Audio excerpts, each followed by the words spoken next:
Every time a slide like this goes up, audience interest level goes down. Whether you're presenting virtually or in person, slides need to be simple yet meaningful. But so many people miss the mark. My name's Christine Haas, and I'm your slide guide. Today I'm going to share 3 techniques with you that are going to help you create better slides. Number 1, write a main message. To make your slides meaningful, you need to know why you're using the slide.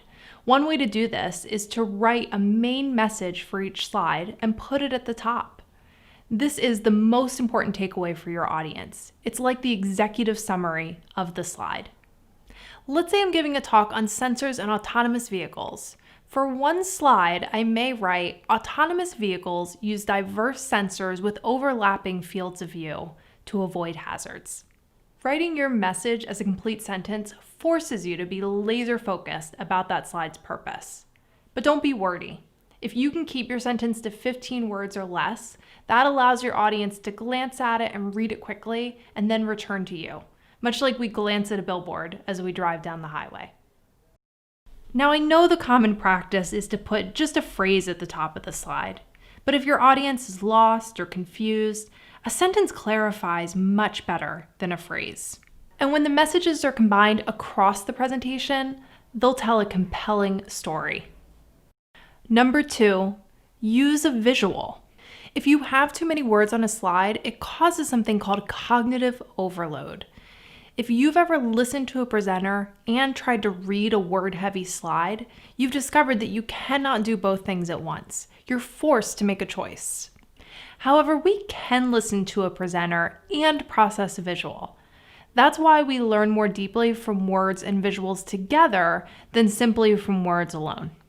Even though it can be hard to create visuals for a technical topic, it's worth the effort, and we have so many visuals at our disposal. Here we have a picture, but we could use a diagram, data, or other options. Even though this video is about slides, remember that there are other options besides slides. You could have a demo, you could have an object, like this toy car. Now, I realize this car is probably not one that's going to have sensors, but you get the idea. Or you could have no visual at all. If your words are descriptive enough, your audience can listen to those and form a visual picture in their heads. Once you've determined your visual, now your job becomes to explain it.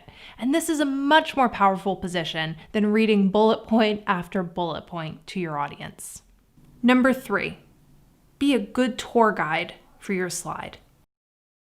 When you use slides, you want to make sure that you're walking your audience through the important points, much like a tour guide would. Here we have a visual slide, but there's a lot happening. Let's take some things away. Background, logo, arrow, box borders, shadows, abbreviations. So it's still not perfect, but it's looking better. When these elements are removed, we see the most important visual pieces more clearly. Next, we'll organize the different objects on the screen. The size, placement, color of objects all communicate meaning to an audience. For example, if we make something larger on the slide and move it up top, that's going to communicate to your audience that that piece is more important. Make sure that each element on the screen communicates the meaning you intend. Here we'll make our main message bigger and put it on the top left. Plus, we'll make the key and the picture label a little smaller. I'd also recommend moving the key closer to the actual sensors they reference. Now, uncover only the information you need. By revealing just a little bit at a time, your audience is better able to follow along. Instead of showing all this at once, we could first show the radar sensors, then the cameras, then LiDAR. Finally, refer to what is important. Here I'm using what I call a low light effect to emphasize LiDAR. In another situation, such as this slide, I may use an arrow or a box to refer to the important part.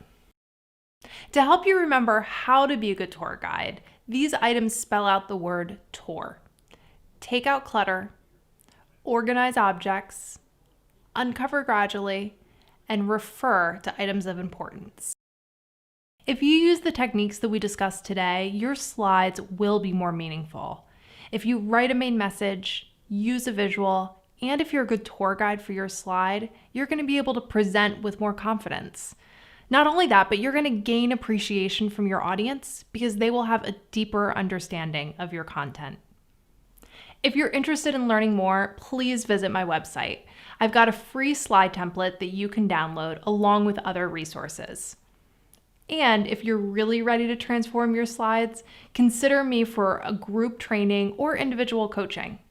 Every class that I do is customized for the business and technical professionals that I work with. Check out my other videos for more tips on how to design better slides.